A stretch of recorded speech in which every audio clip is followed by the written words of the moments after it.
We're going to start with really, again, a little conversation. I'm going to ask Dr. Robert Smith to maybe get us started, to give us a little context and story about how things got started. And I know that Rims Barber, who's here, who's also a pioneer, not a founder of the health worker work, but certainly a Freedom Summer veteran and engaged. And then we have some folks in the front, including Dr. Helen Barnes, who is another co-founder. We have June Feiner, who is another co-founder, and I'm going to let that mic come down in a little bit.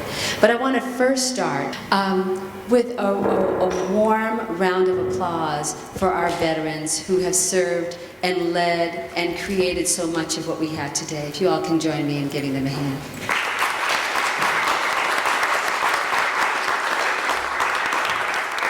Thank you so much.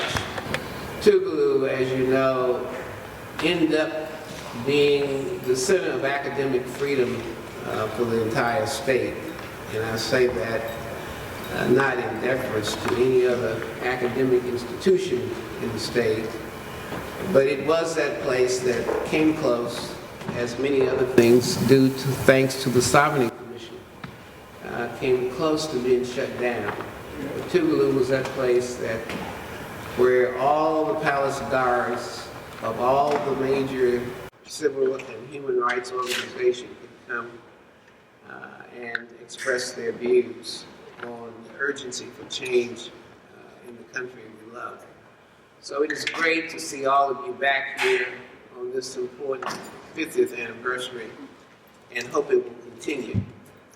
This talk this afternoon, an interchange between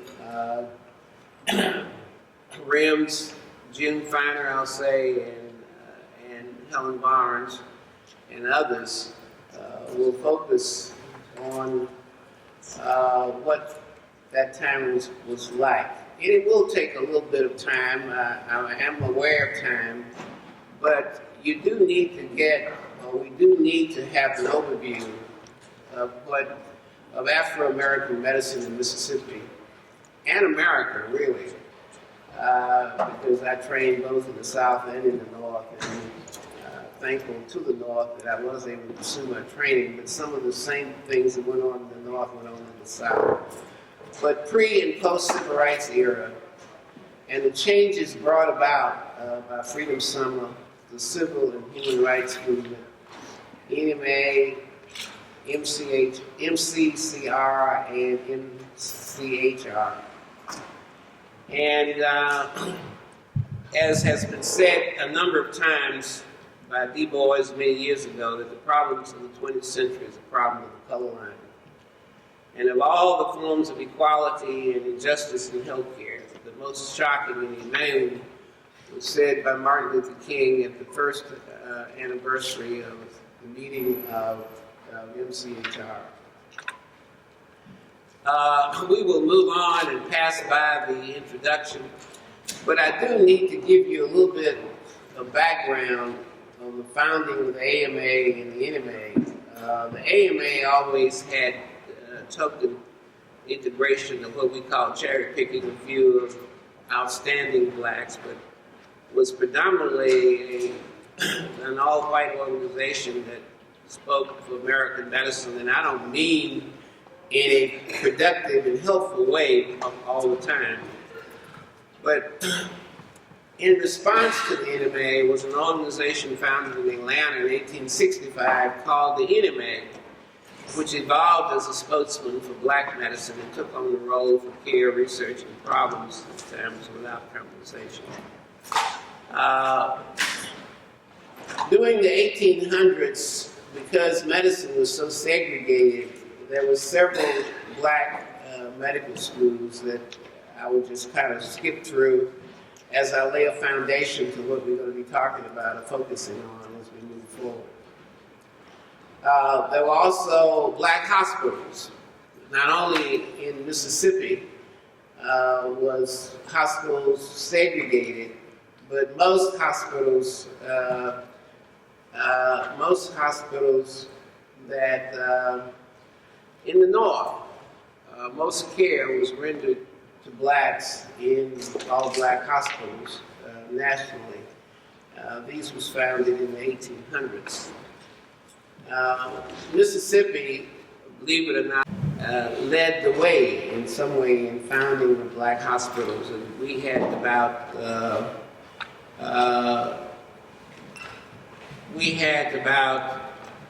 6 of those hospitals.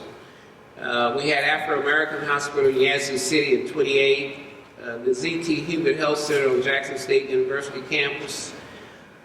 If you walk right across the road over here behind the mansion, you'll find Sarah A. Dickey Hospital, which was an all-black hospital in the late 1800s and the early 1900s.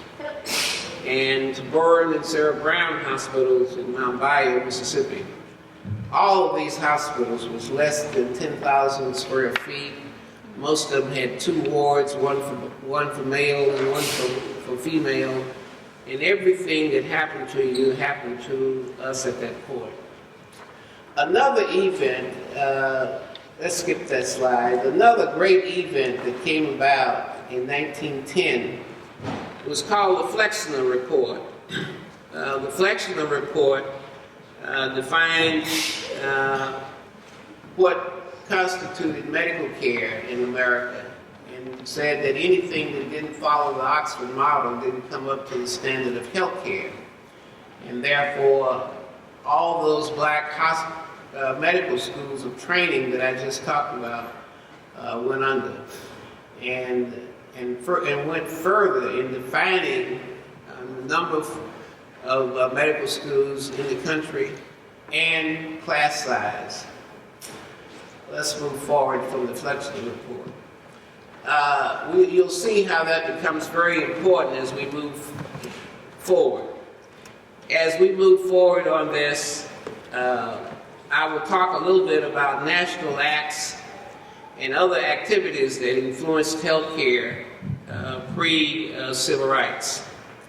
In 1946, the government did pass a bill called the Lester Hill Bill that built Hill Burton hospitals.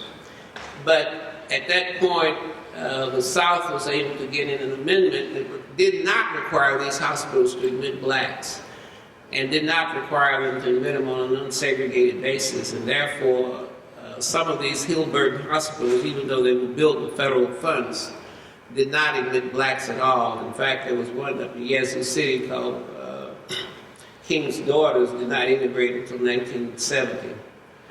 And throughout that era, starting with the Kerr Mills Bill and et cetera, there was an attempt to have some federal legislation guaranteeing people some right to health care, but it always failed. Civil rights activity heightened with the NAACP, the Urban League, the founding of SNCC, CORE, and the Medical Committee for Human Rights and other liberal rights groups, and awakening of the American conscience about health care. And that's leading up to what we're here to talk about. Prior to the civil rights era, the statewide system of health care in the Middle Sisters was essentially non-existent. Many counties in this state had no primary health care physicians, especially minorities.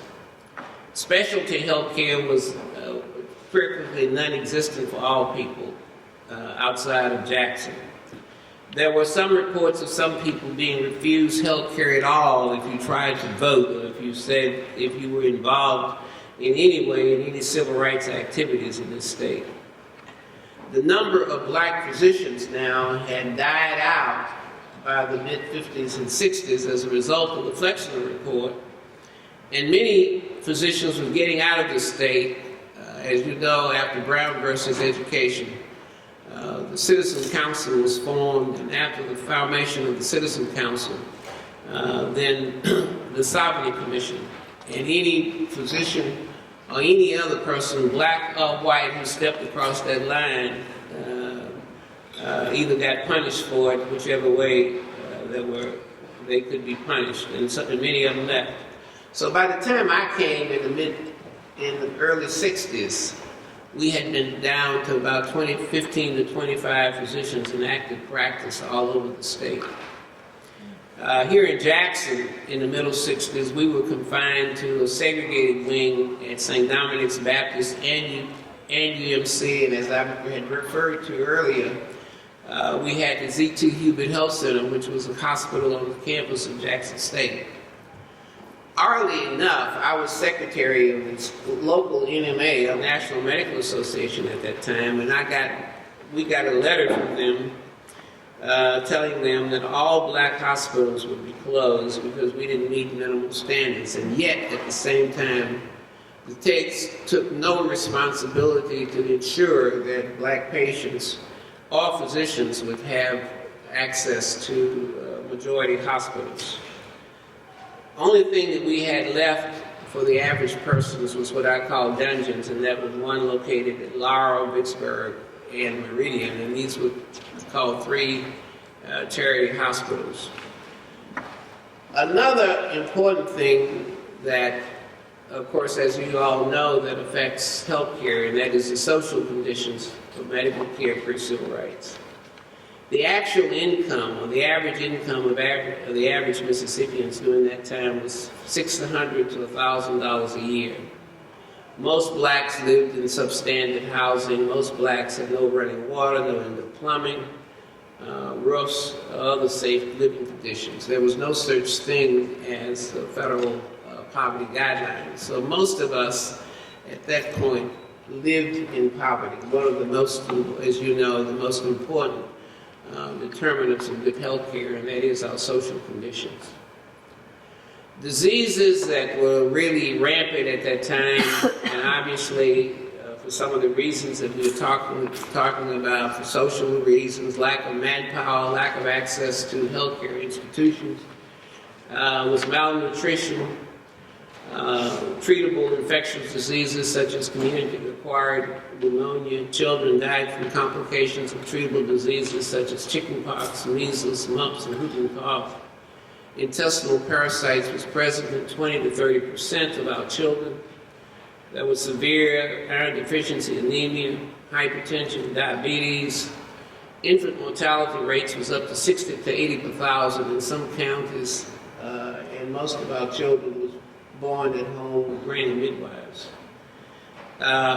We did a survey in Mount Bio, and what people focused on was a cooling board to lay the dead on. Children and maternal mortality was through the roof. Mental health services was essentially non-existent. And I mentioned to you that health services were just abysmal.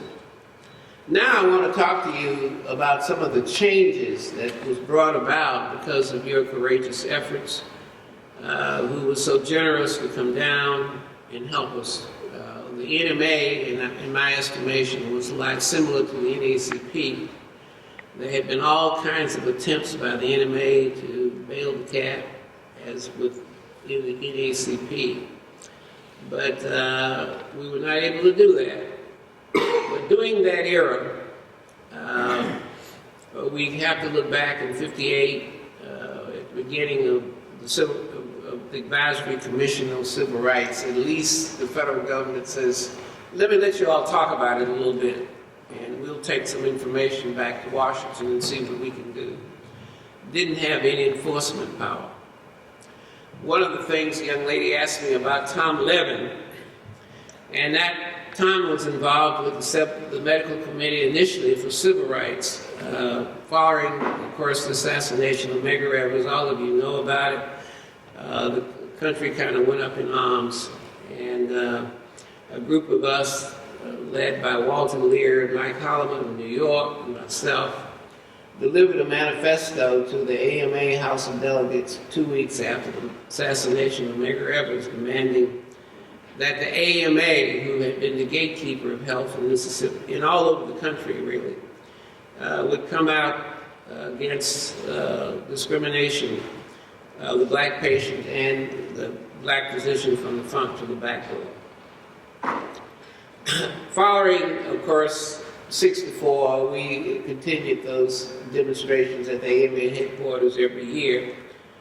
But the most important thing was formation of Freedom Summer. A group of us looked around and said, well, God knows we don't have people to take care of the population always here, and here are several thousand people who are supposedly coming to the state. And we had the formation of the Medical Committee for Human Rights that brought people like Julie Feiner here, and who is present today. And one of the things that we will be talking about today as we go into discussion, one of the most significant contributions, and I'm not being selfish when I say that, was that the Medical Committee for Human Rights brought about this new institution. The three of us, Count Gibson, Jack Geiger, and Aaron Henry and myself presented this proposal that brought about the National Neighborhood Center movement. This came out of the office of the National Institutes of Health. We met on December 14th, 1964, in the office of the National Council of Churches in Greenville. And now today, what was then Community Health Centers is now called FQHCs, and according to Tom Van Coverton, the CEO of FQHCs, says that we take care of 700,000 or 800,000 Mississippians every year, and 30,000 nationally. This was a great year for health because of the urgency of the movement, of the civil rights movement. Johnson signed into law with the political arm of NMA and MCHR and those group of physicians, Medicare. Dr. Montague Cobbs and Dr. Clinton Clemens, who were two physicians of the NMA, was the political arm that Johnson used to sign into law Medicare. And fortunately, I was on hand at the Shamrock Hilton in '65 when Johnson came to thank us, and also again when Bush II came to the Jacob Javits Center to applaud us for the 40th anniversary. And obviously, all of you know the importance of Medicare and its effect not only in terms of Black Americans, but the importance of all Americans. It moved hospital care from almhouses or cottage industry to the powerful industry it is today. But in addition to Medicare in '65, it was another important year in healthcare for Americans, because Johnson also called the White House Conference on Health, in which we were allowed to address many of the issues of healthcare that range from getting more primary care physicians, increasing the size of medical education, schools of medical education, manpower, research, nutrition, school health programs that finally evolved in the Women's, Infant, and Children's program we call WIC. Luckily, also, we were fortunate in '67 to get Medicaid enacted nationally, which it required all states to enact a Medicaid program and lose Title 19 funds. That was a stroke of genius at that point, because as you know, there are plenty of states that did not want to enact a Medicaid program for the poor. It was a Medical Committee for Human Rights that got Kennedy involved in changing our mental health system, that ultimately ended in 1965, and the regionalization of mental health services that brought some federal money to local communities to treat people outside of warehousing them in large state institutions. In the early '70s, state health planning laws that required states to implement services trying to decrease the lapse and gaps that existed in healthcare. One program that I almost forgot to mention, or maybe I do have it in there somewhere, in '65, DeBakey was the chairman and brought about a program called Regional Medical Programs, initially for heart disease, cancer, and stroke. It was to bring the advances of those three diseases to the local communities, and federal money flowed initially through the university to all local hospitals and other organizations to bring the advances of heart cancer and stroke. Initially, renal diseases was not included, but later on that law was amended to include renal diseases. This was all in the thrust also, in the thrust of the civil rights movement. And I would say, too, monies initially was later granted to increase the size of medical schools or create new medical schools. We had two predominantly black medical schools created during that period, and also other medical schools, both private and non-private, were given additional money to increase class size, to increase the number of non-minorities. The number of black physicians have gone up in Mississippi from 25 in that day to today. I was listening a part of a healthcare symposium at the university last week, and these supposed to be statistics right off the press. There are now 600 black physicians in Mississippi. Yes. And about somewhere over 30,000 nationally, and we were down at that point nationally to about 3,000 black physicians. So there are so many other things that I could talk about locally here about healthcare and social improvements today. I don't want to dominate this thing, but again, our major teaching institution at that point in history had not. In fact, may I back up by saying, until the civil rights movement, there were only two medical schools in the South that had trained black physicians. The University of Arkansas, as you know, trained Joshua Elders, who became a Surgeon General, and the University of Texas trained the black community. So today, our major medical teaching and research institution has blacks in many teaching, leadership, and research positions with outreach and now a primary care objective. And of course, because of Title VI of the Civil Rights Act, all physicians are admitted to hospitals based on their credentialization and ability to practice. I will perhaps, I'll make a couple more statements, and then I'm going to turn this over to RIMS.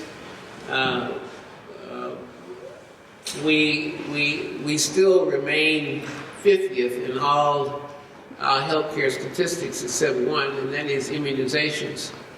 But Mississippi and the entire country, in some ways, Mississippi in particular was third world at that point in healthcare. And although we still do not rank well in healthcare in industrialized countries of the world, we have improved, particularly here in Mississippi. The mortality rate has gone up from the mid-50s from 59 to now 15 to 20 years, despite some of the things that carry a heavy weight in the black community, such as people dying too soon, secondary to poverty and other social conditions. I was going to reflect a little bit on the Medicaid situation.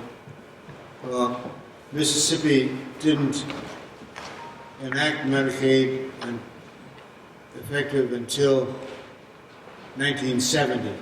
January 1970, I believe, was when we began Medicaid in the state, even though it could have been done 3 years earlier. And when we did it, it was very limited. For example, for those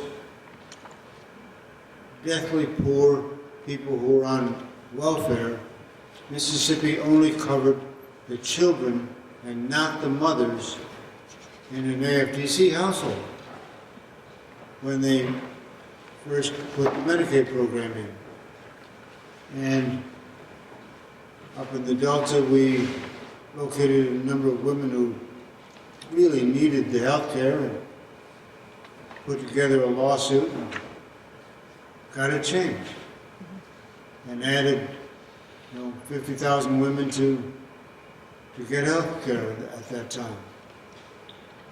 And we had a similar thing with the disabled population, but we didn't have all of those on board until way late, mid-70s, I would guess, before we had a lawsuit that got all of them on board. We've had to force and pressure incrementally to get Mississippi to add a little bit here, a little bit there, but we've been successful in a number of areas.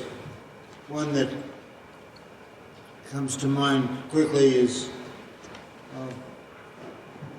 automatically, if a child is born to a mother on Medicaid, the child is technically eligible for Medicaid. The problem was that it took 3 months to get a birth certificate, a Social Security number, and then a Medicaid number for that child. And there was a child in Clinton County, a young black boy, infant, who during that 3 months died for lack of a Medicaid card. And we put together that story and took that story to Washington and some of the politicians and got it written into one of the Omnibus Reconciliation Acts to have a way to get those children eligible without having to wait for that bureaucratic process, so that we then were able to get children automatically eligible using the mother's number and a designation afterwards to show that it was the child. But it was those simple things that people didn't think about, and it took the outside advocates to come in and say, wait a minute, there's got to be a better way to do this. And so we've worked on that a lot, and now we've got Obamacare, and Mississippi is resistant. We have not added, enhanced the Medicaid program. Our politicians view it as evil. Our white politicians do. And have been fighting it, preventing us from expanding Medicaid, which would serve another 135,000 people, which is very important. The health insurance marketplaces, we had a big fuss over that in our state and had to eventually go with the federal marketplace because the governor wouldn't allow a state marketplace to take place. But in the 6 months of the open enrollment, 61,000 Mississippians signed up for that, and 60% of them were black. So that white people got scared off by all the white political talk about Obamacare being evil and didn't sign up for health insurance that they could afford, and therefore are deprived by their politicians of being able to reap a benefit. But the black community has been more open to participation in this program, and it's worked out well. The other problem is that we have what is called the gap. If you are over about $5,000 a year for a family of 3, and under $23,000 a year for a family of 3, you're eligible for nothing. If we expanded Medicaid, we would be eligible for Medicaid in that gap. But under the $23,000 figure, you're not eligible for the insurance credits that would help you pay for it. So you have to have a certain amount of money in order to be eligible for the health insurance credits. And we've got just thousands and thousands of people who fall in that gap, and our navigators that go out there working with people, suddenly if you come up with, oh my gosh, you don't qualify for anything, you're too poor to qualify for this, and you're too rich to qualify for that. And it's driving people crazy. But it's that we are making progress, and but it has come because of the civil rights movement, so that the babies that were unable to be born in hospitals back in the old days, now 98% of black babies are born in hospitals and getting adequate care. And I don't know, Bob. So let me just jump in for a second, because I want to bring the rest of the folks in the conversation. We had great context and great historical context that helped us understand why it's necessary to have this movement, right, and what was going on in Mississippi, and then also some contemporary stuff that we have to really figure out how to develop some strategy around. And we have this session and the next session to work on, and I wanted to bring the mic over to a couple of our folks who were part of this effort, to just maybe get you to talk a little bit about what it was like to do this work, and what really inspired you, and what were some of the things you felt like you accomplished. I'm delighted that Dr. Feiner again is here. And before I say that, before I forget old age, in my process of thanking, I want to thank locally here Dr. Britton, whose shoulders that generation of physicians stood on, such as Dr. Aaron Shirley, Dr. James Anderson, and myself.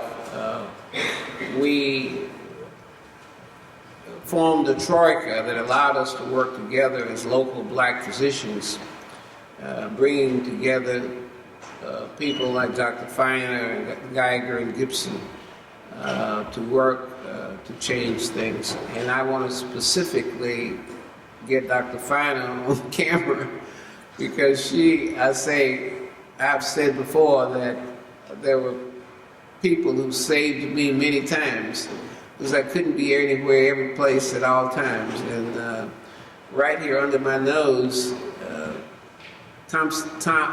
Mayor Thompson had a tank in which he just herded all the people in, and after bully sticks with a bully club.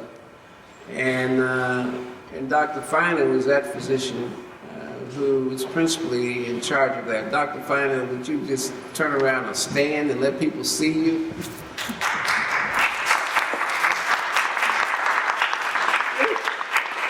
Can I get you to share a little bit about what that was like for the audience and for the community? Well, I heard about this whole thing when I was living in Chicago. I'm from England, but I settled in Chicago in 1960. And I was lucky enough to meet Dr. Quentin Young and some of the other NMA doctors who had formed an organization in Chicago called the Committee to End Discrimination in Chicago Medical Institutions. And we did some educational work in the black schools, and it became a natural segue from that group into MCHR when it was formed in 1964. And at that point, I wasn't a founding member, but I went along for the ride. And I was one of a team of people who came to Jackson in '64. I don't remember what month, it was July or August. And we were given an orientation. There was an office, I think, on Ferris Street. And then we were sent out to various parts of Mississippi to give whatever help we could give to COFO, which was the organization, the coordinating organization of all the civil rights activists in Mississippi. So I was sent to Greenwood with a couple of other people. And one of the things we did was to interview some of the local doctors and visit at the local hospitals and collect some information. And we had some fascinating interviews with some of the local doctors who said that actually, you know, they were very good. They would have the black people come to the back door, and that they would sometimes, you know, take a chicken instead of money, and they protested that they were giving care.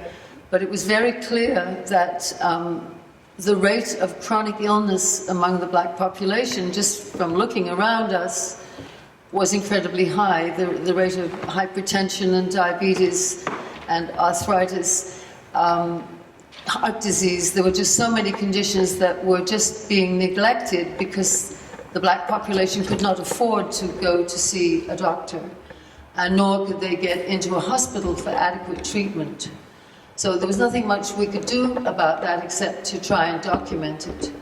And then the other part of what we did was to be present at the demonstrations, both as witnesses to what was going on, to the brutality, and to try and give first aid if and when we could. We all carried a little medical bag with us, and we would try and be helpful. We also would try and go into the jails after some of the civil rights workers had been arrested, because there were stories, which I'm sure were true, that the activists would be beaten up in the jail. And so our strategy was to go and visit them in the jail immediately after the arrest, look at them, and then write a description of them. And then later on, if they appeared in court covered with bruises and bandages, we would be able to verify that the local law enforcement authorities had in fact beaten them up. So we were really more witnesses than anything. Another little thing we did was some health education to the local population and also to the civil rights workers, just simple techniques to prevent infection and to reduce medical problems. So, and I was only here for a couple of weeks. It was a very brief exposure, although I did come back in 1965 and was much more involved. I was here for about 5 months in Alabama and Mississippi and in Louisiana. But it was very clear, even at that point, that the medical care for the black population was severely lacking and that there was no equality at any level. This is a conversation too, and I want to make sure people get a chance to also ask questions. And yes, you can come right forward.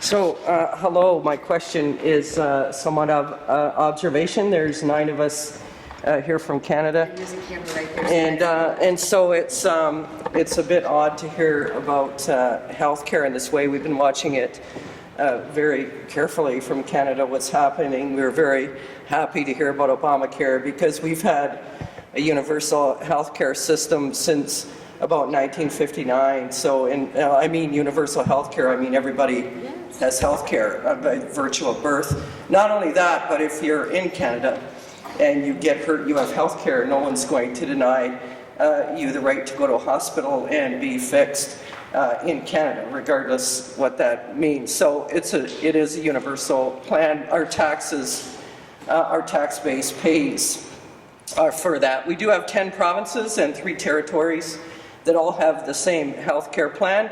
And I just want to warn you, because right now we're fighting to maintain that universal plan because we have a prime minister who's from the Tea Party originally, and I heard that you've elected a Tea Party member, I warn you.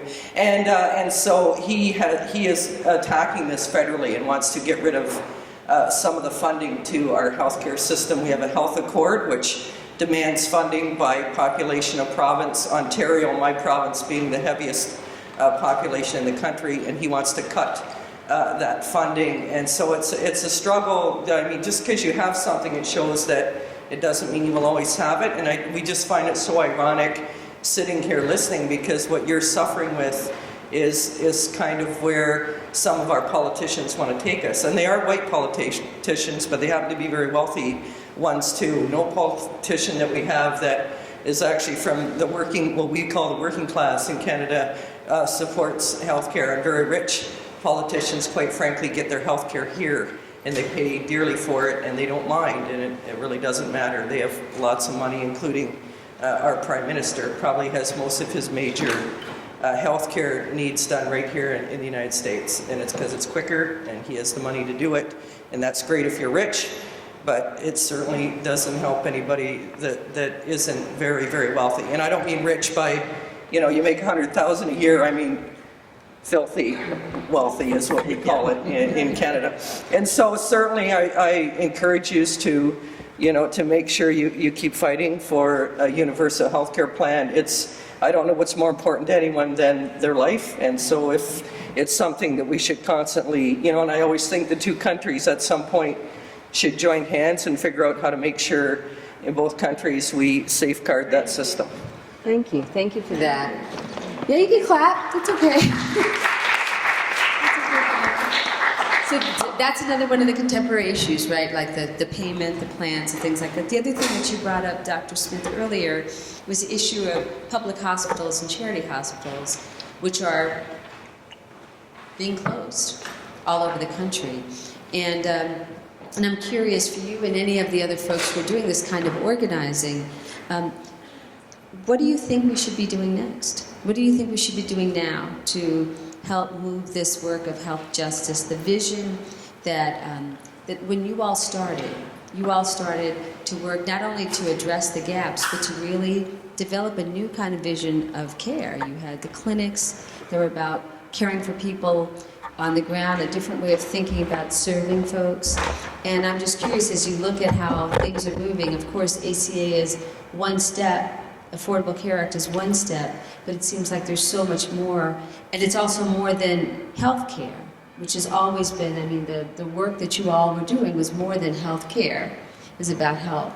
So I was curious, I'd love to hear from you, and if folks have questions, it would be really helpful for me if you just come to the center aisle, and then I can see who has questions and we can work that out. Yeah, come on, Judy, please.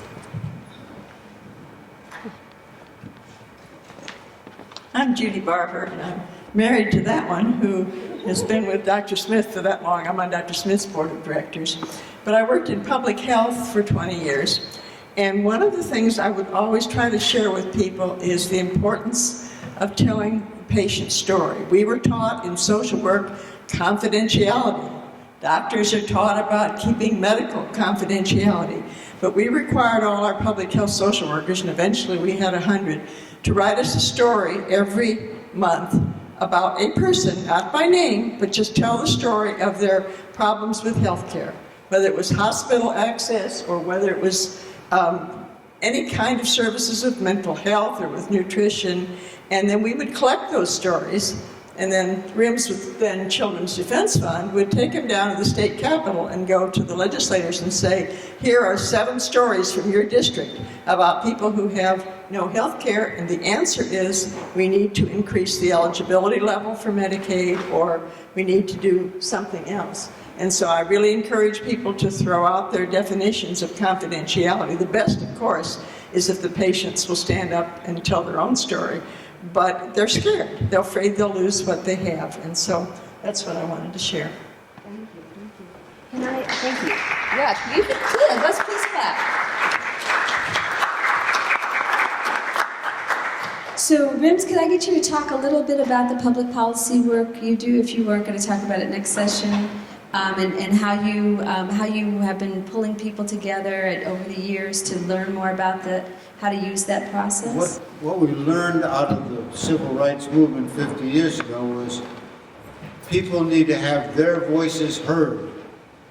And, you know, Judy's storytelling is very important.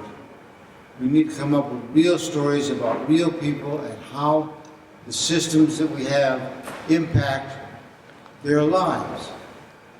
And that's one of the things that we have done. We work with community groups and get people to tell their stories. People come together and say, here's my problem. And let's talk about what are the possible solutions. And people can usually come up with some good ones. I mean, we always know more than we think we know. And there are ways in which, people with common sense and with an eye toward real life can put together the problem and potential solutions in a way that makes sense and helps us formulate new ways to approach legislators who think they know everything but don't.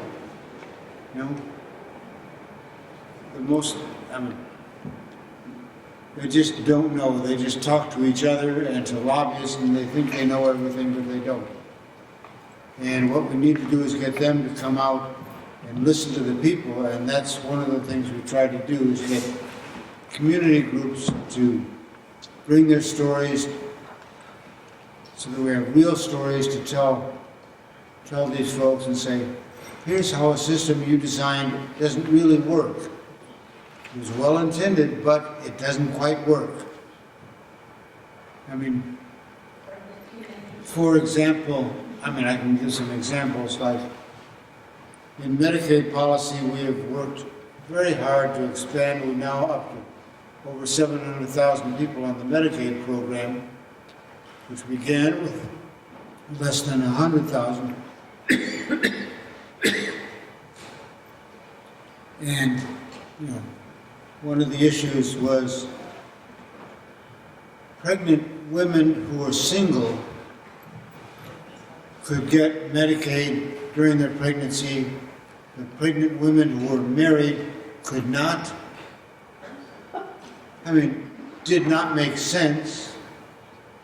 And we had to put together a series of stories and get some of these, it was fun trying to find some little old white married women to come up and look pregnant in front of a committee of the legislature and tell their story and make it be real to these folks. Well, that was, another one was a pregnant teenager in the old days had to go to her daddy and say, Daddy, in order to get on Medicaid, I have to have your income tax form and take it down there to the welfare department. The girls don't want to do that. And Daddy don't want to do that. So that became a big problem. And what we got was a state policy that said, if they're a teenager, only their income counts. We don't count their parents' income. Made ultimate good sense and got health care for pregnant teens so that they got prenatal care and delivery. And saved a lot of babies from infant mortality and from morbidities that would have ended up with a lot of children with disabilities who then we got to care for the rest of their lives. So it made economic sense and made moral sense, but we had to tell the stories and get communities to come together and say, yes, we're going to fight for this. And we're going to talk to our legislators and get them to understand that it's real. And unfortunately for some of the, we've had the Black Caucus in Mississippi. We have a good number of black legislators. About a third of the legislature is black, which is enough to block things, but it's not enough to pass things. So they need to have allies. They need to have coalitions with white legislators. And the white legislators, quite often race is just like everything. They just don't understand that we need to be together for one simple system that delivers services for everybody. Thank you, ma'am. You're welcome. So that we have to, find ways to approach white legislators on the basis of their whiteness. It's damn frustrating, I tell you. Yeah, Dick, back there.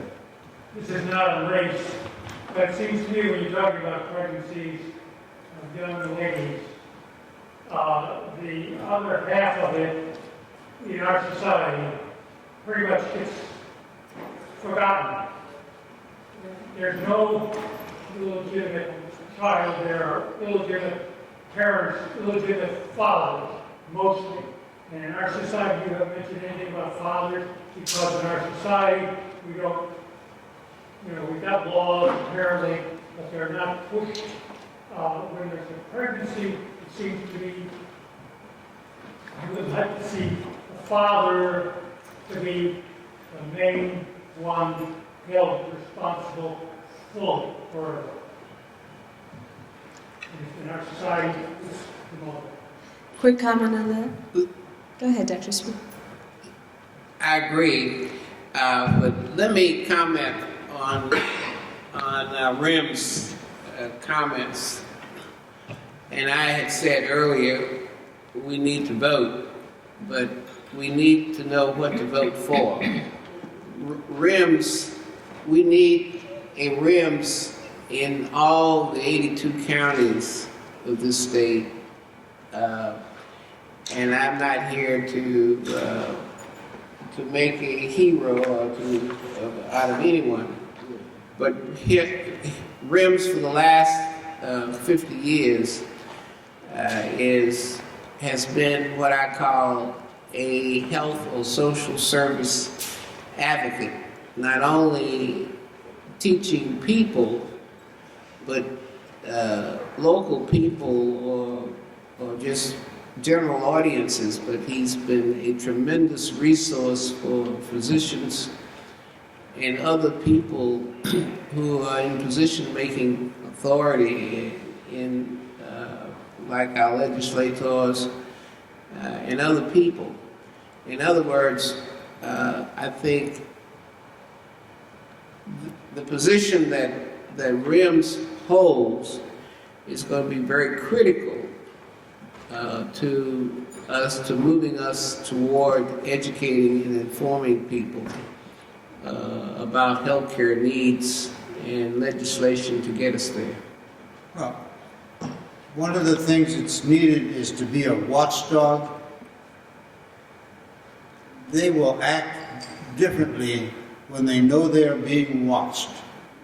And just one simple story that I use from time to time was 20 years ago or so, it was legal in the state of Mississippi to beat up your wife. And we had a bill to make it illegal. Domestic violence bill. And it was in the committee, and one of these senators stood up and said, "Wait a minute, guys. This may be a problem in Jackson or somewhere else, but where I come from, all the men's are Christians and they don't do those kind of things." Well, this was the day before cell phones, so I had to take my quarters out and go call some people in his home county. And we located 3 ladies who had been beaten up, one of whom went to his church. Told them where he stayed that night, what hotel he stayed in Jackson, so that they could call and tell their stories to him that night. He came back the next day chagrined. His local people, number one, knew what he said in committee. Number 2, those Christian men were doing it. And he wanted to change his vote. And it made a difference. And it's getting that kind of word out to people, to watch them, see what they do, hold them accountable to their constituents, so that people know what their folks really are doing when they come to the state capitol. And that's really important. And a lot of what you guys have been talking about today has been about the synergy between the care, the organizing, the advocacy, the policy work. And I'm just curious, I want to do a quick little straw poll. How many people in the audience are actual healthcare workers? Raise your hand. Okay. Oh, retired, but there's no such thing as a retired doctor. Really, or retired nurse. I know that's true. Okay, thank you. How many of y'all consider yourself organizers? All right, and some of you raised your hand twice, right? And many of you are here because you're folks who work across those boundaries, right? You healthcare workers who do organizing or figure those things out. And a lot of that is part of that whole legacy, right? Of and not only from the 60s, but obviously this is work that started before the 60s in terms of thinking about, as Dr. Smith laid out earlier, this has a longer history than 64, right? In fact, 64 steps into a particular kind of history that was built, and you were talking about the folks whose shoulders on who we stand, and some of those folks have been gone a century or even more, right?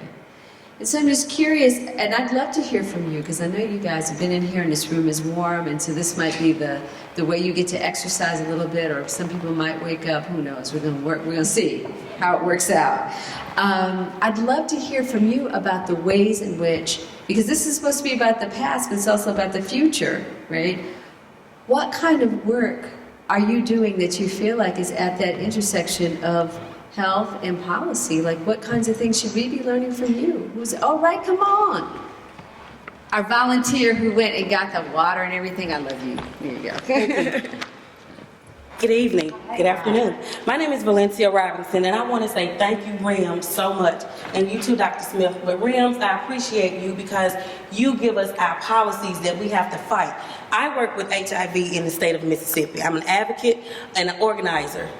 Just last year, we had to fight for a $2.5 million match from our legislators. If we didn't match the federal dollars, we were going to lose $5 million of federal funding for people living with HIV. So, like I said, I appreciate you because you are that watchdog. We had policies that was in place. People living with HIV had to register as sex offenders, and they snuck that one in under the sex offender bill. So I appreciate, and once again, I appreciate that, and I appreciate Corey Wiggins, because we do have to do advocacy work, and people have to know whatever issue it is, if you don't have to be infected to be effective.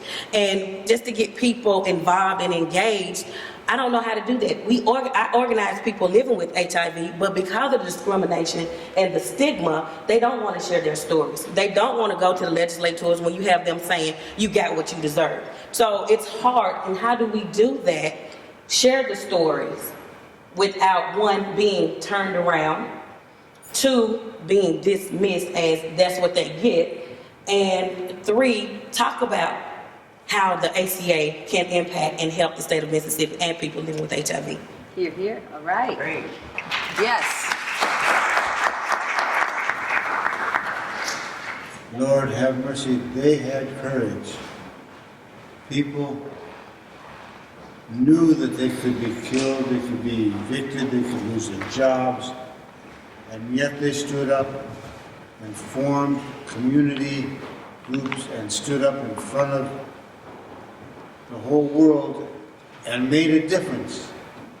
It's that kind of courage when people come together that will bring about the change, that will make it so that the neo-secessionists can no longer come close to winning.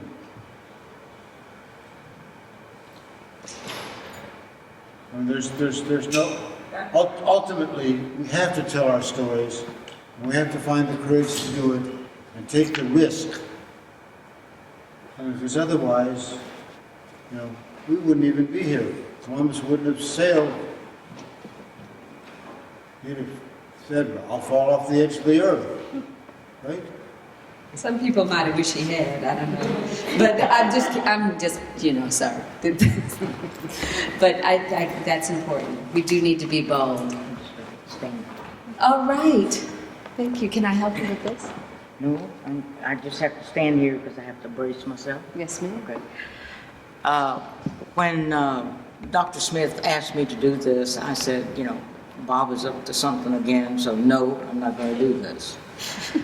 And then, of course, as I thought about it, and as I have listened, because that's what you have to do, you have to listen, you are reminded that at some point you did have a problem, and it was probably in 1960 when I came to Greenwood, Mississippi, to pay the indebtedness back to the state of Mississippi for paying for my medical education.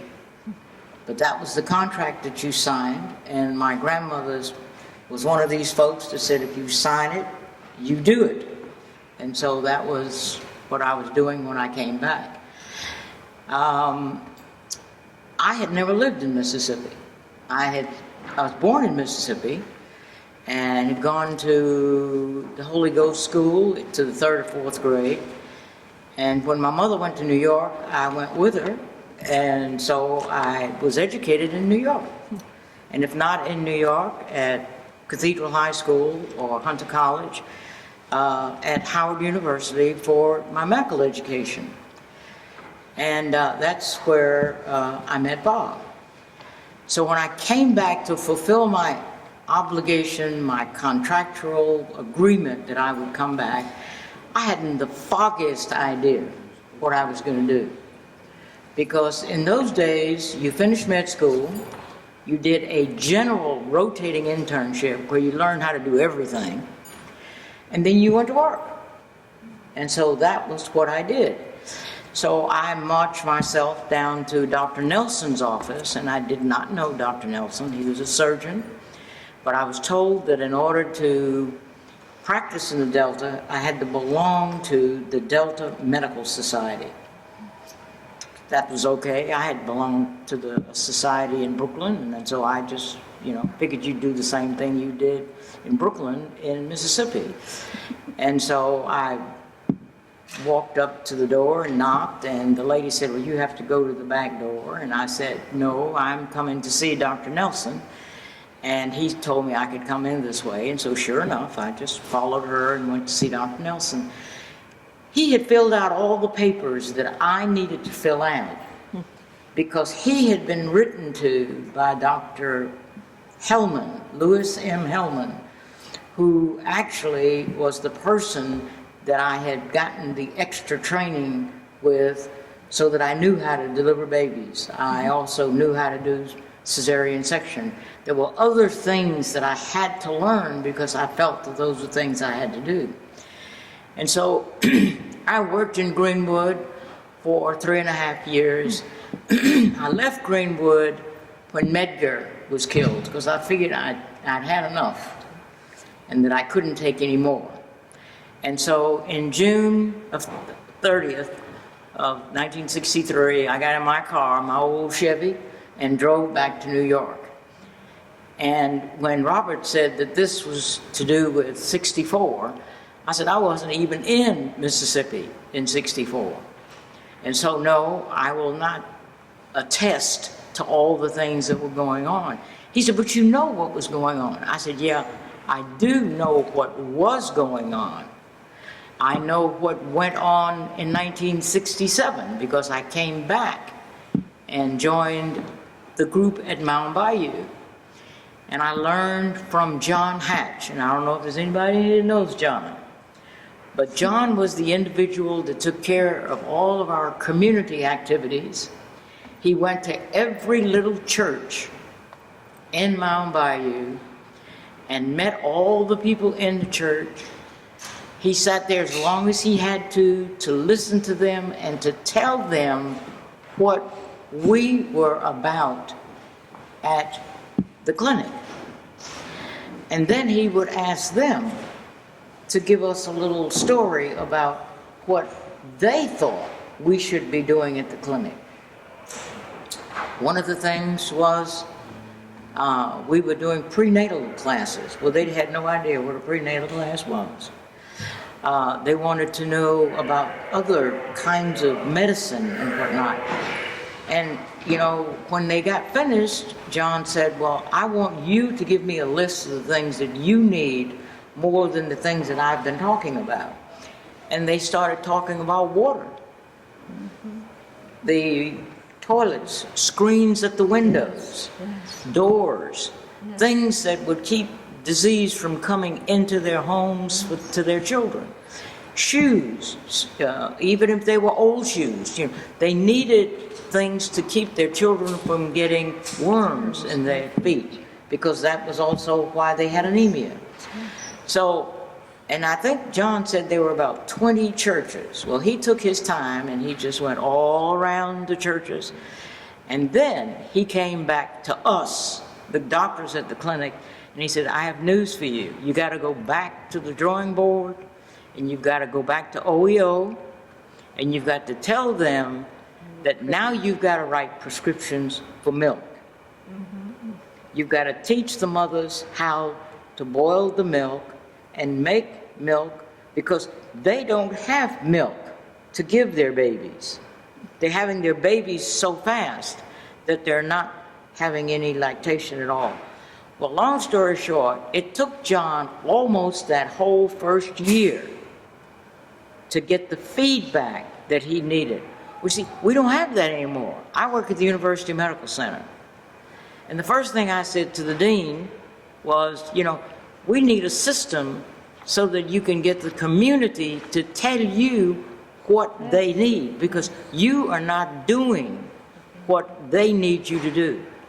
You know, the people would come at 7 o'clock in the morning and they would sit there all day. And they'd take a card and they would be waited on as the residents or the doctors came to that number. If it got to be lunchtime, they were told to go get their lunch and then come back. So they might sit there all day. So there were lots of things that we had to learn from the community. And if you don't learn from the community, you cannot help the community. Here at the university right now, I've said to the dean, you need to have a linkage with the community. And so what we've called it is healthy linkages. I've just retired from it, and it's been there for 10 years, and I'm hoping that he does pick up someone else from the community, because I retired in 2003 from the university, but I continue to go back. So you have to continue to go back and to continue to give them the message, because people do not listen. They're like your 3-year-old, you know? She doesn't listen because she loves to play, and that's what she wants to do. So every once in a while you have to remind her. So you have to remind the people that are making the rules and regulations that they must listen to the community that they say they want to help. And I think it's because they really don't want to help. And I hope I get to talk to Thad Cochran before he leaves here. Amen, yes. Because I want to tell him, you would have lost that election yesterday if your pride had allowed you not to say a word. But you got in a car and drove all over the state of Mississippi and asked the people that you've helped in the past with jobs down in Pascagoula, or here at the University Medical Center, where we have a Thad Cochran Center for Health over at the Jackson Medical Mall. In fact, when they named it the Thad Cochran Health Center, I thought, well, what happened to Helen Barnes? How come they didn't name it the Helen? I'm here every day working. It's just so that he supplied the money that we needed in order to build the facility. And the facility is still there, and we're still, you know, doing the excellent work that we have tried to do. And Bob, I didn't want to disappoint you, but I had to listen first to what we were doing and how we were doing it.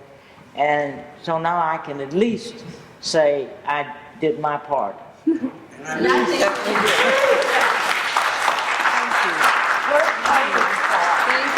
get up. I would like to invite Dr. Smith, if he would, to share any stories about Mrs. Winston Hudson Mrs. and the Winston work Hudson. they did in bringing health care to Lee County. Oh, I would love to. There was three of them: Miss Winston Hudson, Bianna McDonald, and another lady. Dobie Hudson. Yeah, it was three of them. It was. I call them. These three women.